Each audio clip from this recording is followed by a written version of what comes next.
আসসালামু আলাইকুম। আজকে আমরা চলে আসছি গাজীপুরের শিমুলতলী আর্মি ফ্যাক্টরির ক্ষুদ্র কুটির শিল্প মেলাতে। যদিও এই মেলা এখনো শুরু হয়নি, তবে এর মধ্যে এখানে জনসাধারণের উপচে পড়া ভিড়। আজকে মূলত এই মেলা সম্পর্কে কিছু গুরুত্বপূর্ণ তথ্য দেওয়ার জন্য ভিডিও বানানো। আশা করি আপনাদের সকলের উপকার আসবে, আর সেজন্য সম্পূর্ণ ভিডিওটি দেখতে হবে। ইতিমধ্যে অনেকে এই মেলা সম্পর্কে জেনে গেছেন। এই মেলার নাম ক্ষুদ্র কুটির শিল্প মেলা, আর এই মেলা উদ্বোধন হবে আগামী 25 তারিখ রোজ বুধবার বিকাল 5টায়। আর এই মেলা চলবে দীর্ঘ 1.5 মাস, মানে 45 দিন। এই মেলায় প্রবেশ করার জন্য টিকিট মূল্য ধরা হয়েছে 20 টাকা। তবে এটি কিন্তু শুধুমাত্র টিকিট নয়, ওটা একটা লটারি। প্রতিদিন রাত 10টায় লটারির ফলাফল ঘোষণা করা হবে। বিজয়ীদের জন্য থাকছে আকর্ষণীয় পুরস্কার। আরেকটা কথা আপনাদের জানিয়ে রাখি, 25 তারিখ বিকাল 5টায় এই মেলা সবার জন্য উন্মুক্ত। কোনো টিকিট লাগবে না, তবে সেটা শুধুমাত্র 25 তারিখের জন্য প্রযোজ্য। মেলার স্টলগুলোর কাজ চলমান রয়েছে। বাচ্চাদের জন্য রয়েছে বিভিন্ন ধরনের রাইড, নাগরদোলা, সার্কাস, বক্সিং সহ নানা ধরনের খেলনা ও সামগ্রী। মেলার সম্পূর্ণ কাজ শেষ হলে দেখতে অনেক সুন্দর লাগবে। এছাড়া বিকালবেলায় কনসার্টের আয়োজন করা হয়েছে।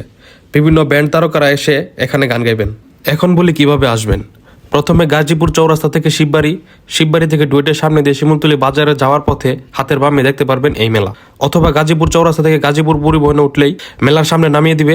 জনপ্রতি ভাড়া নেবে 10 টাকা। আমি আবারও বলছি, 25 তারিখ সবার জন্য উন্মুক্ত, কোনো টিকিট লাগবে না। ধন্যবাদ সবাইকে।